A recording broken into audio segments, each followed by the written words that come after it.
Welcome back to the Sleeper Sports Media Podcast. Real quick, as 0 Hour is already underway, they are starting with the 20-man battle royal for an opportunity at the TNT Championship. I'm going to go ahead and get started with my AEW World's End final pay-per-view of the year predictions. Starting off with the card. I don't know if this is the order. This is an official graphic, I believe, from AEW that they tweeted out.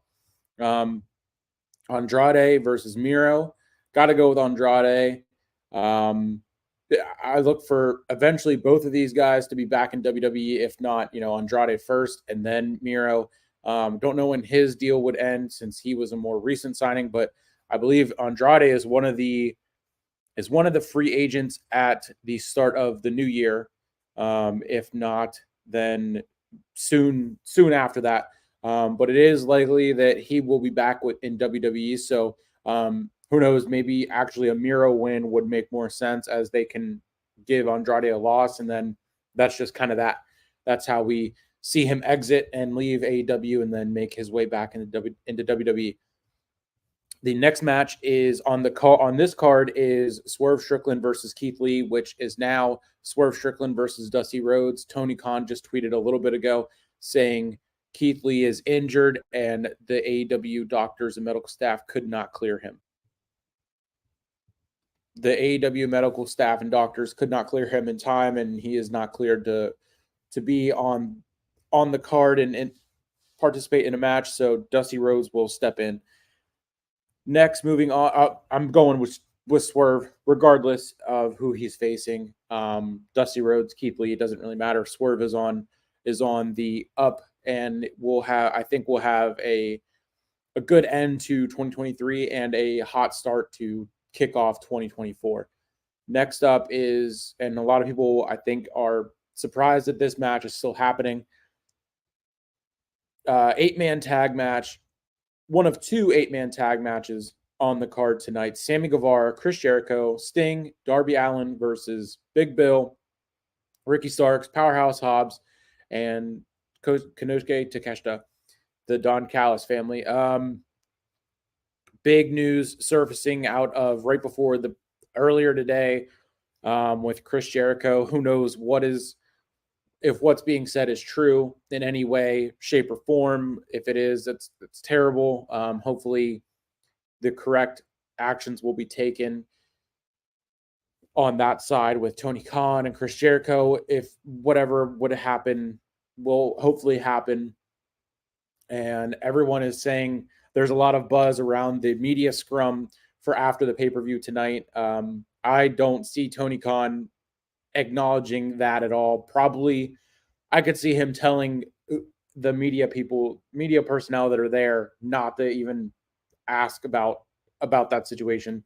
And if he doesn't and they do, then I see him just saying his classic, I can't talk about that right now, but I'm excited for the first Dynamite of the year, like he normally does whenever there's controversy or drama in the world of AEW, and the media has the questions that they are going to ask about that. Definitely going to go. I think you got to go Sammy, Chris, Sting, and Darby with Jericho and Sammy reuniting on Dynamite or on Rampage. Jericho saving Sammy on Dynamite and then reuniting on Rampage, and then those two coming off a win. Probably one of the tag champs would take the pin and then go lead into their future tag team championship matchup. And then the All-Star 8-man tag team, you have the Blackpool Combat Club, Claudio Castagnoli, Bryan Danielson, Mark Briscoe, and Daniel Garcia, Blackpool Combat Club, and then those two versus Brody King, Jay White, Jay Lethal, and Rush. Don't care about a single one of these guys on the, I guess, what would be the heel team. More like a team full of douchebags, but I guess the heel tendencies with the Blackpool Combat Club. But I mean, Daniel Garcia is getting over, or is over as a face, I guess you could say, and then Briscoe as well. But my pick is the Blackpool Combat Club and Mark Briscoe with Daniel Garcia. Moving on to looks like 5 straight championship matches after this one, if this is the correct order of the card. You have Julia Hart versus Abaddon for the TBS championship. Don't see Julia Hart dropping the title anytime soon, and she shouldn't. Not really sure about Abaddon as a whole. Don't really watch her much. Definitely going to pick Julia Hart for this one and to retain the TBS title in the first of 5 championship matches, which is crazy that these were the first main matches, given and booked and promoted for the pay-per-view, and then everything else was kind of thrown together last minute. Also going to go over the zero hour matches that happened and that are happening right now. Like I said, the Battle Royal is happening with about little less than 30 minutes to go until they kick off on pay-per-view. We have a no disqualification TNT championship match. Christian Cage versus Adam Copeland. Going to go with Christian to retain. Would be cool to see Adam Copeland win, but Christian to retain that title. I'm excited for this match. I think this could potentially steal the show. Was excited for Swerve and Keith Lee. I thought that might be a show stealer, but with Swerve and Dusty, I don't see how it kind of lessens that feud, because since they quickly reignited it and then now it fell through, and now it's Swerve and Dusty, which will still be a good match, I'm sure, but Christian Cage and Adam Copeland probably going to be one of the better matches on the card. And then we go to the AEW Women's World Championship. Toni Storm versus Rio. Going to pick Toni to retain. Not much to say on this one, just that this timeless Toni Storm has been doing great stuff and is really fun to watch and see. Moving on to the Continental Classic final to name the modern American Triple Crown winner, Eddie Kingston versus Jon Moxley. I'm going to pick Eddie Kingston to not only retain his 2 titles that he put on the line himself, but to also gain the AEW Continental, I guess it would be a AEW Continental Championship. Jon Moxley for sure deserves to be in the finals, as he's one of the faces, if not the face of AEW as of late. And then going into the main event of World's End, the final match for AEW on the year, final pay-per-view. Could it be MJF's final match of his AEW career? Final match as champion. It's going to be a fun couple of days after this happens, going into 2024 and seeing what all the potential free agents do, if they re-sign with AEW quietly and then just keep going, or they make and use it as storyline. This person resigned, gonna resign, whatever. AEW World Championship, MJF versus Samoa Joe. This is tough. I've gone back and forth on this. It's in Long Island. It's the final pay-per-view of the year. It's called World's End. MJF put out a big article on the Tribune, Players Tribune, that he doesn't know what's going to happen. He's hurt. He's tired. I'm assuming he's ready to take a break. So if he were to drop the title now, I don't think it would hurt that much. I'm sure they could do it in a way that would protect him, so he could go and rest up and then come back if he were to resign, come back stronger, or just lose and be the longest reigning AEW champion as it stands. He loses, goes on, does his thing in either WWE, goes to Hollywood. Who knows? I don't think they're going to let him go easily. I think they will do everything they can to re-sign him. Also, part of it is, as Hunter said in the Sleepy Awards, he probably likes being the number one guy, being the champ, being the guy, having a clear direction with his on-screen persona, his character, even though it's not a persona like he says. That's just MJF. Samoa Joe definitely deserves to be a world champion and will eventually, I'm sure, be a world champion one day. AEW and WWE world champion as far as they're concerned, versus like an ROH and a smaller promotion. MJF to retain and then go into 2024 and figure out what is going to happen after that. I think not necessarily an interference with the devil or his masked men, but I think the devil will be revealed tonight, and I think it's Jack Perry, along with Adam Cole being tied into this with Roderick Strong and the Kingdom and Britt Baker, since she's been MIA for the last couple of months, or what feels like a couple of months. Maybe it's only been a couple of weeks. I don't know, but that is my World's End main card predictions and the 0 hour. The 0 hour part of the predictions, since it's already started. Hook and Wheeler Yuta, I believe. I started watching right as the 20-man battle royal started.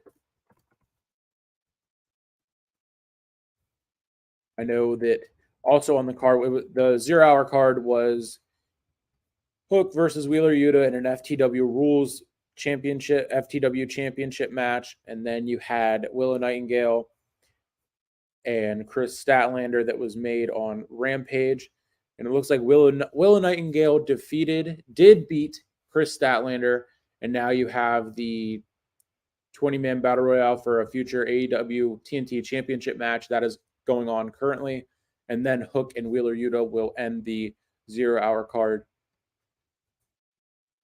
I got to pick Hook to retain his FTW championship. I would have picked Chris. I would have rather seen Chris win, since she did take the pin. And that was the first time she got pinned in 19 months, I believe they said, even though it was with an interference. So maybe, I don't know if this one ended clean and Willow just got a big win to go into 2024. But this was the 0 hour match, the 0 hour matches and card, and the main card predictions of AEW World's End tonight on pay-per-view and Bleacher Report. Please subscribe to the YouTube channel, follow along on Twitter and Facebook as I live post the pay-per-view tonight. Not going to do a watch along. Go rewatch the Sleepies, and then catch both this one and the Sleepies on Spotify, as this will be episode 48 of the Sleeper Sports Media Podcast. It's a short one. Was going to do a review of Dynamite and Rampage, but with how the timing and everything worked out, figured just doing the predictions would suffice.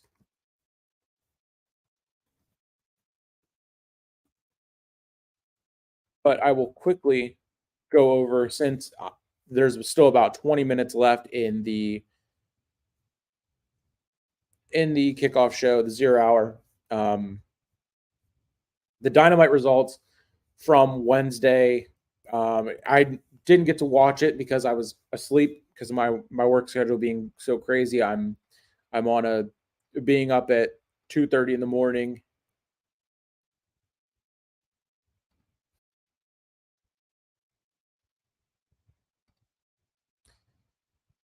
But this was a good, from what I saw and what I rewatched later on Thursday and Friday, and just caught up with it. The end of it was a little weird, but the results, what was booked and announced in advance, was the Continental Classic, the Gold League Final, Jon Moxley versus Swerve Strickland versus Switchblade Jay White. Jon Moxley would come out on top, and then Swerve would go and cut a promo, and that's how we would get to the Keith Lee and Swerve potential matchup for World's End, which is now, like I said, Dusty Rhodes versus Swerve Strickland. We had the Blue League Final, Eddie Kingston versus Bryan Danielson. Eddie Kingston would pin Bryan Danielson, and then Moxley would come out. The two would have a moment. As it's fitting that these two are going to be the final for the Continental Classic in Long Island, New York, which is Eddie Kingston's home. That makes me think that he is going to win. And it's a way for him to, having put his titles on the line to make it a Triple Crown, to not just lose a match, but lose two titles. Now he has a chance to win the title, become a Triple Crown winner, like his idols have been. and the fact that he's the one that made this a Triple Crown championship. Then we had, the main event was the Ring of Honor World Tag Team Championship match, MJF and Samoa Joe versus the Devil's Masked Men, which ended up not containing Samoa Joe. He was shown backstage before he came out that he was hurt, holding his knee, and then MJF would take on the two, which turned into four Devil's Goons on his own, and he would lose the Ring of Honor World Tag titles. More on that later in a little bit here after I go through the rest of the card. Adam Copeland and Christian Cage did a sit-down interview with Lexi Nair, which I believe turned into a full-out brawl, which is what led to one of, if not both of the, or one of the 8-man tag matches. And then we had Chris Statlander versus Sky Blue. Sky Blue would get a win because off of a distraction with Julia Hart, and then Abaddon would come out, and then Willow would come out. That's how their match got put on to 0 Hour, and then Lethal was involved in that. So that was a whole big, that took place later on Rampage. And then Renee Paquette had an interview with Mariah May. The Gold League final was a great match. Moxley would defeat Strickland and White. And then the promo afterwards. Then you had Orange Cassidy, Trent Beretta, Rocky Romero nonchalantly challenged Top Flight and Action Andrade to a trios match. That happened on Rampage. Then after that was a celebration. They celebrated Boxing Week. The Don Callis family came out. This is where we saw the return of Sammy Guevara. And then he accused them of throwing him to the side when he got hurt. They attacked him. Out comes Chris Jericho. That's how and then after they were both being attacked, Sting and Darby would come out. That's how we got to the second 8-man tag match on World's End for the pay-per-view. Then it was the Blue League final, Eddie Kingston, Bryan Danielson. After Eddie won, Moxley would come out and he would tell him, "You're not going to get a single favor from me." And then Kingston replied back, and the review on Bleacher Report says that he quote has Eddie Kingston in quote saying, "That's my outline, Topher." And so apparently he has beef with someone in the production team, and I guess this was a funny moment. Whenever I watched the video of it, he did it in a good way to have that, hard-hitting humor that Eddie Kingston has so well. Then we get Chris Statlander and Sky Blue. This was where Statlander hadn't been pinned in so long, and they did note that the commentary did say that, not being pinned in 19 months kind of gave it away that she was going to then lose. Nightingale's return at this point was to help Chris with being outnumbered by Julia and Abaddon, which then Abaddon was standing on the stage to kind of build for that effect with her match and Julia Hart for the TBS title. Then we had the main event, MJF and Samoa Joe. They did the whole thing. It didn't start until 10:01, so that kind of gave it away that MJF wasn't going to retain. He came out hot, started out hot, went right after him, and then they got out of the ring.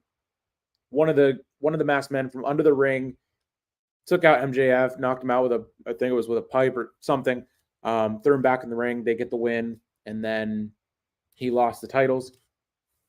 An interesting thing about this, though, is that on Twitter, I believe the night after, the day after, or maybe even the night of, they said that the Kingdom was then the Ring of Honor tag champs. So that makes me think Roderick Strong, the Kingdom, Britt Baker, and Adam Cole are involved in this. And it's also interesting that whenever I saw this, I looked on Wikipedia, and I know anyone can put anything on there, but I looked up the Kingdom, and it had them listed as the current Ring of Honor World Tag Team Champions.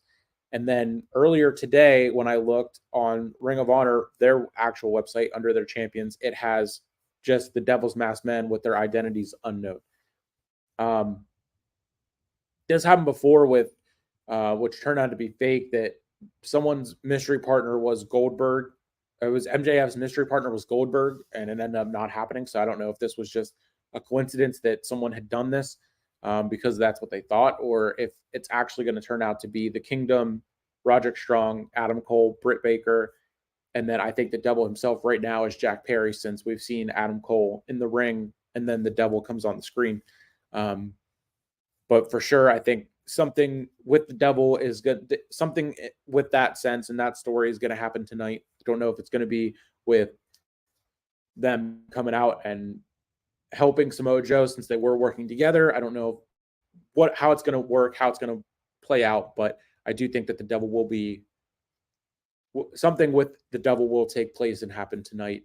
Hopefully a reveal, we find out who it is, and I hope it's Jack Perry. But that's going to wrap up with the predictions for AEW World's End and the review of Dynamite, as well as a little bit from Rampage. Good little half episode, I guess. But yes, stay tuned for episode 49, and then episode 50 was the Sleepy Awards. All 3 episodes will be here on YouTube, and then they will also be on Spotify and Apple Podcasts. Please join the Facebook group for Sleeper Sports Media and Exceptional Sports News, all that good stuff. Follow media and the Lace 'em Up Sports Talk with my guy Josh. And that's all for this episode. I will see you shortly for episode 49. That also might just come out tomorrow.